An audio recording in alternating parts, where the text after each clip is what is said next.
दोस्तों, एक बार फिर से आपका स्वागत है। तो चलिए कहानी को शुरू करते हैं। मेरी जिंदगी में एक ऐसी बरसात आई जिसने सब उथल पुथल मचा कर रख दिया था।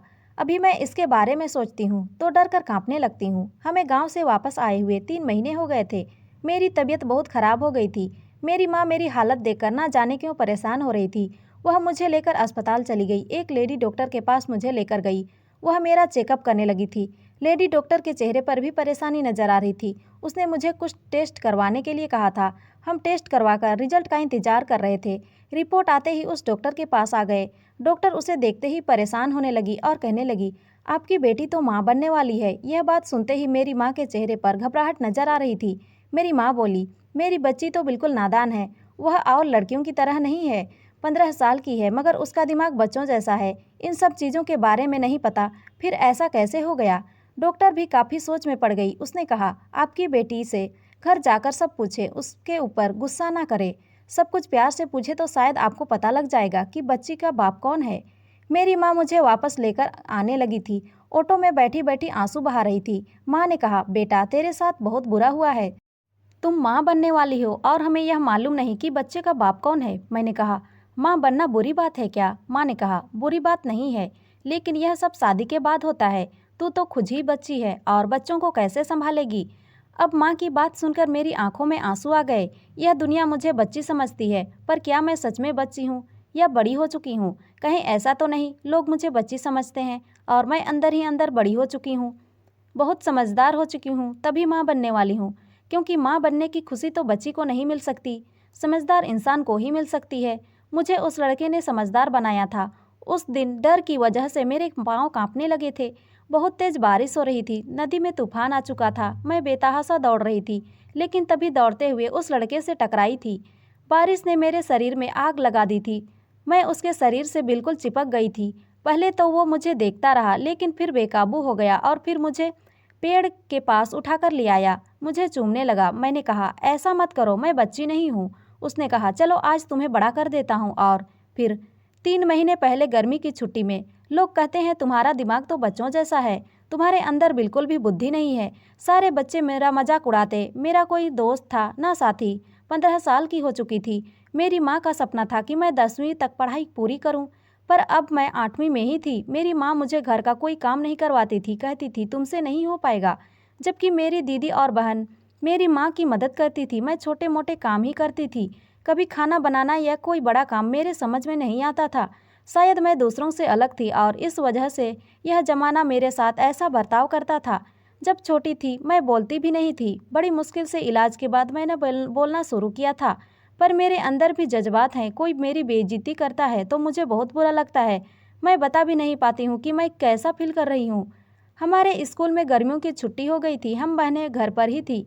मेरी दीदी और बहन तो आपस में बहुत बात करती थी, पर मुझे अपने साथ नहीं रखती और हर वक्त डांटती ही रहती थी।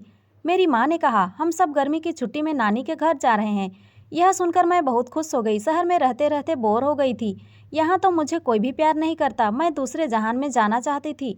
मेरी बहनें गांव के बारे में बातें कर रही थी और मैं उनकी बातें सुन रही थी और सुनहरे सपने में खो गई थी।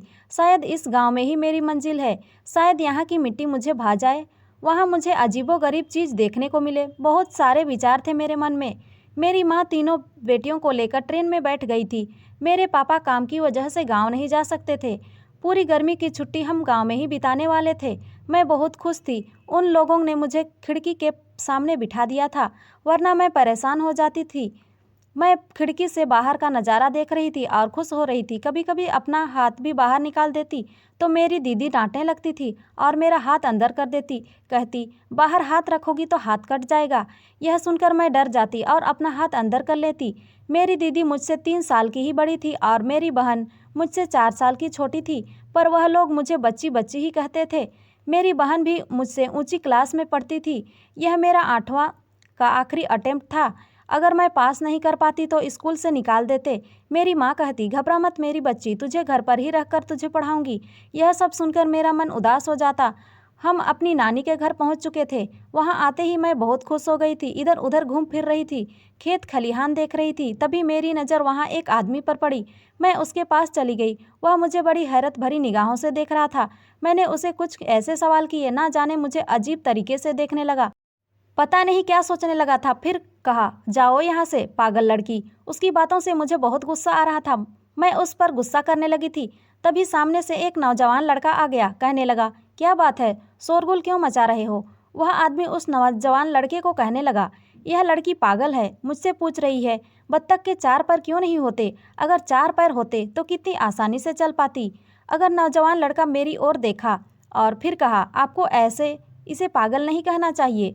उसने कहा, 15 साल की लगती है और ऐसी बेहुदा बातें कर रही है जैसे कि कोई बच्ची हो। उस नौजवान ने कहा, फिर भी इस लड़की को डांटने का आपका कोई हक नहीं है। वो मेरी तरफ देखा और कहा, मेरा नाम मृदुल है, तुम कहाँ रहती हो? मैंने कहा, मैं शहर से यहाँ अपने नानी के घर आई हूँ। उसने कहा, चलो मैं तुम्हें नानी के घर छोड़ आता हूँ, तुम्हें रास्ता तो पता है ना? मैंने हाँ में सिर हिलाया। थोड़ी दूर जाने के बाद मैंने कहा, मेरा नाम सौम्या है। उसने कहा, तुम्हारा नाम तो बहुत प्यारा है, बताओ तुम्हारा घर कहाँ है? मैं वहीं खड़ी हो गई। घबराहट मेरे चेहरे में थी और उसकी तरफ देखने लगी। कहने लगी, मृदुल, मुझे अपना घर याद नहीं। मैं रोने लगी थी और कहने लगी, मैं खो गई। इतनी बड़ी लड़की को यूं रोता हुआ देख वह बहुत ही असमंजस में पड़ गया। कहने लगा, कोई बात नहीं, ऐसा होता रहता है। हम भी कहीं नई जगह जाते हैं ना, तो कई जगह कई बार भूल जाते हैं। उसकी बात सुनकर मुझे तसल्ली हुई। मैंने कहा, क्या सच में ऐसा होता है उस सबके साथ? उसने कहा, हाँ, ऐसा होता रहता है। मैं भी शहर जाता हूँ ना, तो भूल जाता हूँ रास्ता। उसकी बात सुनकर अब मैं हंसने लगी थी। मुझे मृदुल अच्छा लगने लगा था। कोई इंसान मिला था जो मुझे समझता था, लेकिन मैं परेशान थी। मुझे समझ नहीं आ रहा था कि नानी घर वापस कैसे जाऊं। उसने पूछा, तुम्हारे नाना जी का नाम तुम्हें मालूम है? मैंने कहा, हाँ मालूम है, सोमनाथ है उनका नाम। थोड़ी देर बाद सोचा, फिर कहा, चलो मैं तुम्हें छोड़ आता हूँ। जाने कैसे उसे मेरे नानी घर ढूंढ लिया। मेरी माँ बाहर बैठी हुई थी, मुझे देखते ही मेरे पास आ गई। कहने लगी, कहाँ चली गई थी? मृदुल कहने लगा, यह शायद रास्ता भूल गई थी। जब अपने नाना जी का नाम बताया तो मैं इसे यहाँ ले आया। मेरी माँ मुझे देखते ही कहा, तुम अंदर जाओ। मैं जाने लगी, तभी उसने कहा, बेटा तुम्हारा बहुत बहुत शुक्रिया, तुमने मेरी बेटी की मदद की, वरना इंसानियत तो लोगों के अंदर से ख़त्म हो चुकी है। मेरी माँ के चेहरे में उदासी थी। मृदुल ने पूछा, क्या बात है? आपकी बेटी के साथ बात करके लग रहा था किसी बच्ची के साथ बात कर रहा हूँ। उसे कोई समस्या तो है क्या? मेरी माँ कहने लगी, उसका दिमाग बच्चों जैसा है। मृदुल मेरी माँ की बात सुना और उन्हें नमस्ते करके वापस चला गया। मैं वहीं खड़ी खड़ी उनकी बातें सुन रही थी। अंदर ही अंदर उसकी बात से मुझे बहुत बुरा लग रहा था। ना जाने क्यों मुझे रोने का मन कर रहा था। एक अनजान लड़के से मेरी माँ मेरी यूँ शिकायत कर रही थी। क्या मैं इंसान नहीं हूँ? काफ़ी उदास होकर मैं अपनी नानी के घर के अंदर चली गई और चुपचाप बैठी हुई थी। मेरी दीदी मेरे पास आकर कहने लगी, क्या हो गया तुझे, यूँ चुपचाप क्यों बैठी है? मैं अपनी दीदी को पकड़कर रोने लगी। तभी माँ आ गई और कहने लगी, यह खो गई थी शायद, इसीलिए रो रही है। पर मैं अपना दुख किसी को समझा नहीं सकती थी। कोई नहीं समझ सकता जब लोग मुझे पागल या बच्ची कहकर पुकारते हैं, मुझे कैसा लगता है। मेरी दीदी कहने लगी, तुझे एक खुशखबरी सुनानी है, मेरी शादी तय हो गई है। मैं उसकी तरफ देखने लगी और पूछने लगी, दीदी तुम्हारी पढ़ाई? उसने कहा, शादी के बाद भी मैं अपनी पढ़ाई जारी रखूंगी। इस बात से मन ही मन मुस्कान आ गई और दीदी के सीने से लिपट गई। फिर कहने लगी, तुम मुझे छोड़कर तो नहीं जाओगी ना दीदी?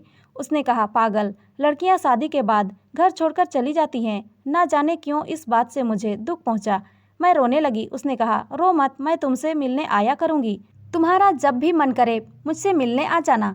अब मेरे दिमाग में यही सवाल था, शादी क्या होता है? मैं इसके बारे में सब कुछ जानना चाहती थी। मैं अपनी दीदी से मौका मिलने पर पूछा, दीदी यह शादी क्या होता है? क्या हर इंसान को शादी करनी पड़ती है? और तुम किसी से शादी करने वाली हो? तो दोस्तों, कहानी के अगले भाग जानने के लिए जुड़े रहिए हमारे साथ कहानी के अगले भाग के साथ। तब तक के लिए बाय बाय दोस्तों। तो दोस्तों, ये कहानी आपको कैसी लगी कमेंट में ज़रूर बताएं और अच्छी लगी हो तो लाइक शेयर और सब्सक्राइब ज़रूर करें। धन्यवाद।